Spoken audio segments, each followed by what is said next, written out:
Hola, queridos conspiradores en casa, conspiradora. Hola, ¿qué tal? Queridos conspiradores. Bueno, pues ¿cómo les fue en la Navidad? ¿Qué les trajo Santa Claus? Porque Chalcóatl. Oye, a ti te trajo una gripa, te oyes, Sí, se ve que gritaste. Me pegó una gripa, pero de aquellas ya afortunadamente voy de salida. Pero Y los tres traen una cara de cruz que no pueden con ella, ¿no? No, el festejo estuvo maravilloso. Hashtag, ¿y tú cómo la pasaste? Cuéntanos. sí, lo importante es recordar cómo les fue, porque claro, pues Santa Claus lo sabe todo. Y si ustedes no se portaron bien en el año, pues evidentemente que no les trajeron los regalos que esperaban, ¿no? Un limón o un carbón, ¿no? Qué cosa. Sí. No, pero es una tradición muy linda, muy arraigada en nuestro país. Festejar Navidad, da igual qué religión tengas. El tema es la reunión familiar y festejar esto que es muy mexicano ya. Por supuesto, yo vengo de una familia de agnósticos que celebra la Navidad por todo lo alto, ya les contaré. Es que más bien se convierte en una celebración, como decía Isabel, familiar. Si tú celebras la Navidad, tienes ya un motivo total y absolutamente cristiano. Claro. De hecho, pues es el nacimiento Navidad es natividad, nacimiento. de Cristo. Bueno, salud, pues ya. por lo salud, que les salud. haya traído la Navidad. No Salud. trajeron nada ni le dieron nada. A gozar los juguetes. Salud.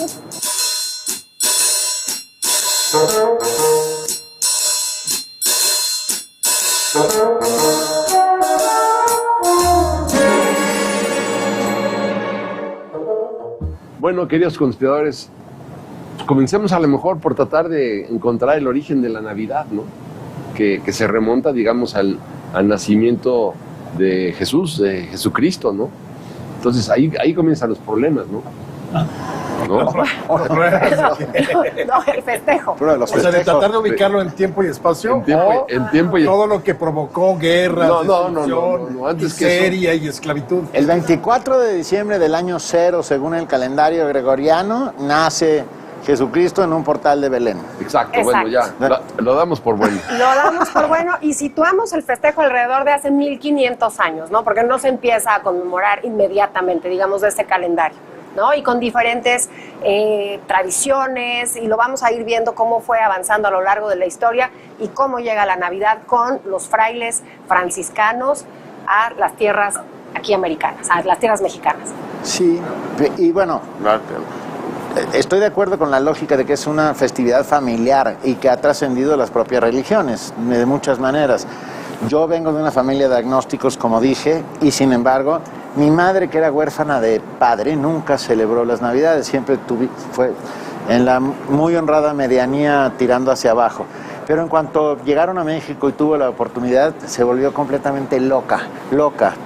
Ponía 3 árboles de Navidad, Santa Clauses que bailaban. Tú estuviste en alguna de esas fiestas El multitudinarias. recalentado era maravilloso, espectacular. Celebración por todo lo alto. Y bueno, para mí particularmente, Navidad no significa natividad, sino comida. Mucha, en cantidades Abundante. estratosféricas. Abundantes. Debe haber varios ahorita sintiéndose un poco mal después de ese exceso, ¿no? Pero efectivamente, o sea, en el caso de la familia de Benito y particularmente su mamá, se llenaba. A mí me tocó estar un par de veces en los recalentados. O sea, el recalentado se supone que es lo que te sobra, ¿no? O sea, un poquito de bacalao, los romeritos, algo de pavo, si es lo que acostumbran. No, acá le llevaban del Bajío, había pierna, ceviche, pavo. pato. Sí, no. Era verdaderamente, yo creo que Dios nos castigaría Por el exceso. por el exceso. Sí. Bueno, te voy a decir una cosa, mis padres también eran agnósticos. Mi madre alemana y mi padre español, los dos agnósticos, escépticos, todo esto, ¿no? Pero sin embargo mi mamá sí siempre cuidó la Navidad como buena alemana. Era la primera en poner el árbol, era la primera en festejar la Navidad y cuidar que, como ella decía, a mí me hubiera encantado que mis hijos creyeran en Santa Claus hasta los 25 años, ¿no? No hubiera querido que jamás descubriéramos. Santa Claus existe. Sí, Ten sí. cuidado. Sí, que... ¿Por qué? Sí que existe. Exacto. Es que el que no cree, entonces no lo visita a Santa Claus. Ese es el Exacto. truco. Ahora, un tema que tiene esta festividad de la Navidad y que en casa siempre se hacía esto de reunirse. Nosotros no vivíamos en México, pero ya cuando llegamos, mi padre, mi mamá y mi hermano a vivir a México, es recuperar justamente que en esas fechas son absolutamente familiares. Y hasta la fecha seguimos con mi esposo y mis hijos juntándonos con la familia porque No sé, es una especie como el Thanksgiving en Estados Unidos. En México, la tradición de la Navidad está muy arraigada. Y sin embargo, no siempre fue así, porque la fiesta de la Epifanía, que es cuando los Reyes Magos pues, se presentan a darle estos regalos al niño recién nacido, en España y en la Europa medieval tuvo muchísimo más arraigo que incluso festejar la Navidad. Otra fiesta que también llegó con los frailes a partir del siglo XVI. Sí, pero aquí sí hubo... Aquí combinan nuevamente el sincretismo del siglo XVI, tiene mucho que ver, porque los franciscanos se encuentran con que exactamente lo que hoy son nuestras posadas, ojo, ahora que acaba de terminar la temporada de posadas que termina con la Nochebuena, que es la última que se supone ya es cuando le dan asilo a los peregrinos que son María, José y el burro y los demás, y ahí exactamente todo eso coincidió, al menos en la época, en 9 celebraciones con las cuales se conmemoraba el nacimiento de Huitzilopochtli. Entonces, los frailes franciscanos encontraron en esas celebraciones la posibilidad de insertar lo que son las posadas. Por eso, por ejemplo, la posada como se conoce no existe en otros países de Latinoamérica y no existe en España. El pedir posada, las fiestas y todo eso. Esa es una de las grandes aportaciones. Huitzilopochtli se convirtió, digamos... En Jesucristo, ¿no? Pues de algún modo sí, o al menos fue la manera como pudieron los franciscanos explicar que quién nacía y por qué era tan importante la Navidad. Claro, y además en esta lógica de una religión que tenía tantos dioses, la religión católica con tantos santos se convierte en un sincretismo religioso muy aceitado. Y en estos festejos, estas celebraciones, hay que pensar que primero tuvieron que aprender náhuatl, estos primeros 12 frailes franciscanos. Aprenden náhuatl y después la vida de los santos, la vida de Jesús, se las platican en náhuatl. Y ahí empieza a darse también todo este arraigo y esta fuerza tan grande que tiene estas tradiciones. Sí, fíjate cómo ha trascendido el tema de la Navidad, que llegó hasta la ONU en algún momento. Y en países en guerra se hace una tregua navideña. Curiosamente, en muchos países en guerra, incluso que no son católicos y que no celebran la festividad. Y esa misma tregua luego se desprende y se convierte en tregua para las propias familias. Familias que no se ven durante todo el año, que se pelean porque el vecino, porque le tapó la puerta y porque no, ese día hay una tregua, se sientan. O comen, también es origen de otras broncas. O de broncas nuevas, de por qué trajiste el vestido negro en vez de con vivos verdes y rojos. Pero es una fiesta fundamentalmente occidental, ¿no? Sí. Es decir, porque sí. Pues, en Japón y en Corea del Sur, o en Corea del Norte. Pero Corea del Sur está lleno de católicos. Hay una comunidad inmensa de católicos. Sí, pero bueno, a mí me gustaría también... pero es de la cristiandad. O sea, sí. Claro, esa es la base. Ahí no hay vuelta de hoja ni otras interpretaciones. La Navidad es una fiesta de la cristiandad que, desde luego, quizá para otras comunidades como la comunidad judía que sea ortodoxa, no han de celebrar, no la celebran desde luego, como tampoco el Año Nuevo como lo conocemos nosotros. Tal cual. Pero quizás se reúnen en términos de, pues es una noche para reunir a la familia, punto. Sí. Claro. Es que, además, mira, a mí me gustaría recordar, por ejemplo, también el origen mismo de San Nicolás, ¿no? De Nicolás de Bari, que fue, digamos, en Turquía, donde surge este personaje que es encantador porque siempre estaba vestido de rojo y con el cuello blanco. Y cuenta... Y la barba luenga. Luenga, sí, y rizada. Y cuentan que en una ocasión apuñalaron a cerca de 40 niños y él los curó. Es claro. Muy edificante esa historia. Pero entonces es curioso que desde ahí se remonta, ¿no? Y después la leyenda se internacionalizó al extremo de que luego ya apareció, ya digamos... a finales del siglo XIX, del XX, esta figura de un Santa Claus que quien la detona, es curioso, es la Coca-Cola, claro, en 1931. Que lo convierte en un personaje. Pero desde antes, es que nos estamos brincando una parte muy interesante de lo que es festejar la Navidad occidentalmente, porque bueno, aunque ya en la Edad Media se festejaba, de pronto con estas bacanales, porque además coinciden también con las Saturnales paganas del imperio antes de que fuera cristiano. En fin, ya que se convierte en esta tradición ya cristiana, no podemos dejar de lado a Charles Dickens, porque la Navidad que festejamos actualmente tiene muchísimo que ver con esta historia que él escribe de Es un cuento de Navidad. Christmas Carols. Exacto, y entonces el personaje malo, avaro, Scrooge. solo, Scrooge, que se va a perder esta cena de Navidad y todo el mundo trata de ser muy bueno en ese momento. Y lo visitan los espíritus de las Navidades pasadas, de Exacto. las Navidades presentes y de Sí. las Navidades Y hay una muy futuras. buena adaptación de Los fantasmas de mi ex, se llama. Ya sé. Y entonces son las novias pasadas, las novias presentes. Con las Matthew novias- McConaughey. Es buenísima Les esa he hecho una trivia. Santa Claus, entre los anglosajones, tiene un nombre. ¿Alguien se lo sabe? No. Es Pero su- acompáñenos. Su Sí. verdadero nombre. El verdadero nombre de Santa Claus, yo estoy hablando. Es A ver. Luis. No. Paco. Chris Kringle. No. Chris Kindle. Chris Kringle. ¿Oh, Es sí? el verdadero Eso te lo nombre. acabas de inventar ahorita mismo. Pero No. está toda madre. Está increíble. Oigan, y el árbol de Navidad también es una tradición alemana, es una tradición europea, pero no es que se pusiera el árbol, sino para calentar en el invierno y en esa festividad se metía el tronco del árbol con las ramas hacia la casa. Y entonces también fue cambiando. El árbol de Navidad le llega a Estados Unidos por parte de Inglaterra y a nosotros nos llega por Estados Unidos. Pero antes sacrificaban a un cordero y antes del árbol. Y fue en el siglo III cuando decidieron que ya lo del cordero ya no, y lo cambiaron por un árbol. Sí, y luego por un pavo. Pero aquí, a ver, la celebración de Navidad en la época virreinal era muy solemne.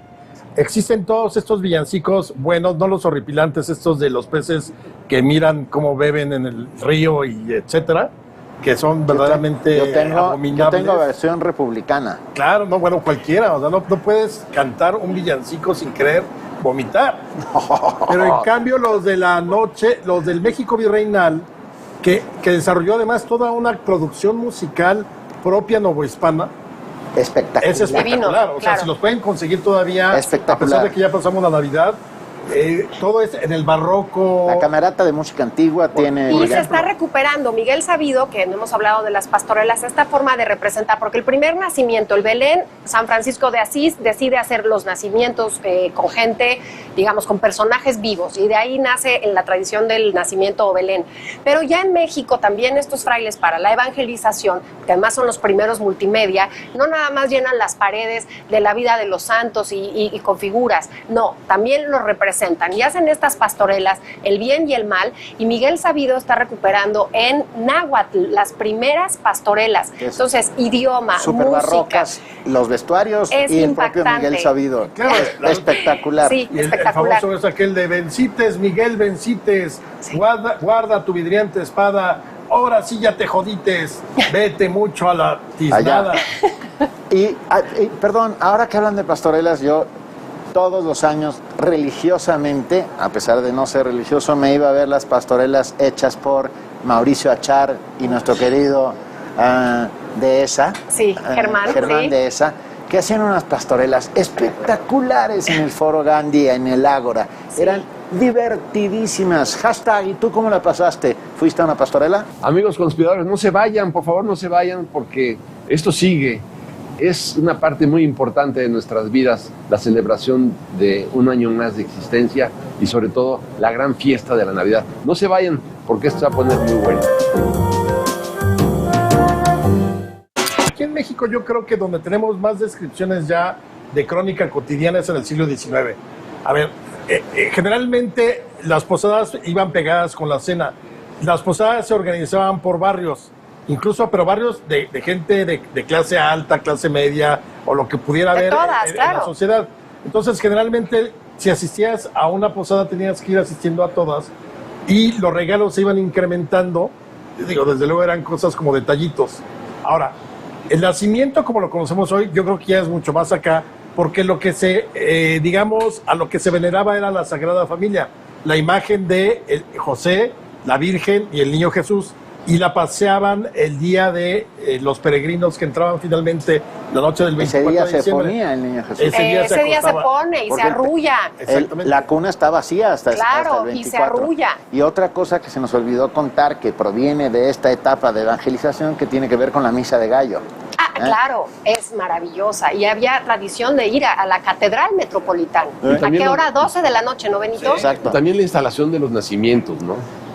Que el nacimiento se ponía, digamos, con una serie de animales ahí en el pesebre, ¿no? Donde se supone que estaba el niño Dios con la Virgen, ¿no? Entonces, pues estos nacimientos, yo también soy agnóstico. Yo tampoco creo en Dios, pero bueno, me encanta No tiene... es que la parafernalia. A ver, yo cierro los ojos y es Navidad, comida y 2, las luces de Reforma. Nos subíamos a un coche siendo niños a ver las luces en todo el paseo de la Reforma y luego a parar en la Alameda donde estaban cientos de Santa Clauses. Por cierto, los Reyes. Los Reyes. Hay una escenificación, una pequeña obra teatral de Emilio Carballido donde se pelean 2 Santa Clauses, el Santa Claus rico y el Santa Claus pobre, y acaban a golpes. Búsquenlo por favor, es una joya, es una maravilla. Dicen, es muchas barbaridades, pero es maravilloso. Oye, y un emblema universal mexicano que es la flor de Nochebuena, que se la lleva Joel Poinsett se la lleva de México, porque él había estudiado botánica y estas cosas. Se lleva esta flor, que además la flor es lo amarillito, y lo demás son las hojas, o sea, y se pone roja en esta época para atraer a la polinización a los insectos de estas pequeñas florecitas que son como amarillas. Pero esta poinsettia, que ahora se supone que Estados Unidos la da al mundo, no, es absolutamente mexicana. Se la llevó Joel Poinsett. Se la llevó el Joel Poinsett, aquel de las logias masónicas. Pero como que se hace falta poner en casa, digamos, 4 o 5 plantas de esas, ¿no? Digo, me parece obligatorio. Sí, porque es lo que te empieza a dar la señal de que ya llegó la Navidad, ¿no? Porque no se dan a mitad del año, igual que los pensamientos nada más se dan en mayo, junio. Pues esto es una flor que hay que tener en casa, ¿no? Oye, ahora, aquí en México ya la Navidad moderna llega en el Porfiriato. O sea, por ejemplo, según tengo entendido, el primer registro de árbol de Navidad es como por 1877, y uno de los generales, me parece que Miguel Negrete, de los que habían peleado durante la guerra de la intervención y que habían sobrevivido, y que invita a la gente al primer árbol, donde se ponían velitas y además la gente llegaba y podía agarrar un regalito que se colgaba también de los árboles. ¡Qué bonito! Esa es una cosa. Luego, Santa Claus. Santa Claus ya está en México para después de la Revolución, y ese pasaje que a mí me encanta y que lo escribimos en México Bizarro, el de cuando impera el nacionalismo revolucionario en su más grande expresión en 1930, el gobierno de Pascual Ortiz Rubio decide que es hora de extirpar a un anglosajón que no tiene nada con las tradiciones súper ultra mexicanas del México, del nacionalismo revolucionario de esa época.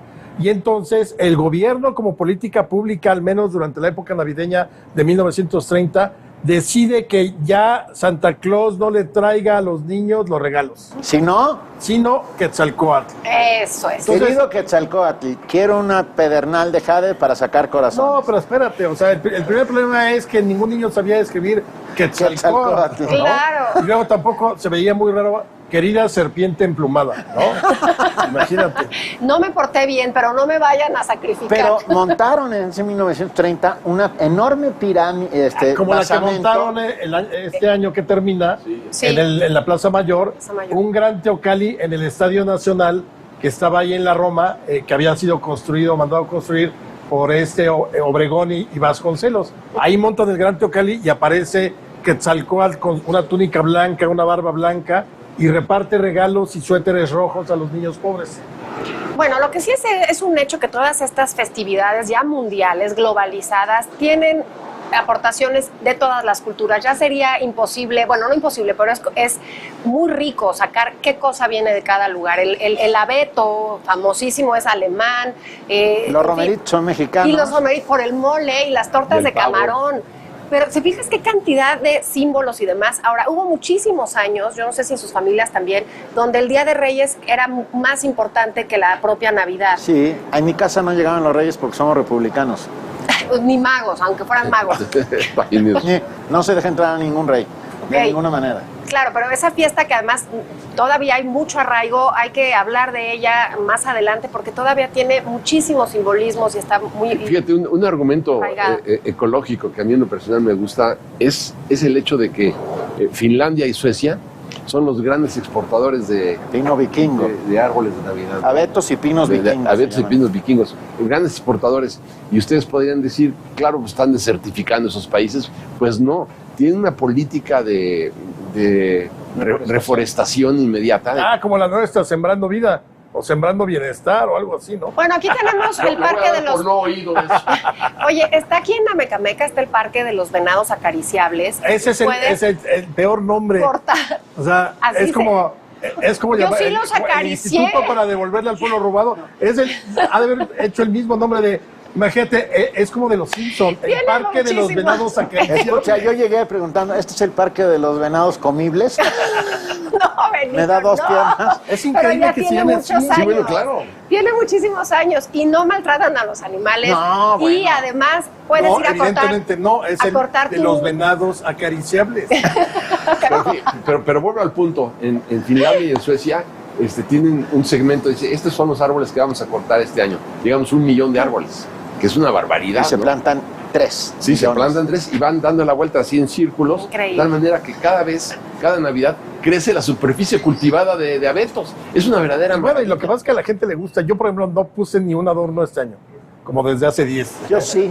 Me da mucha flojera, No, amigo.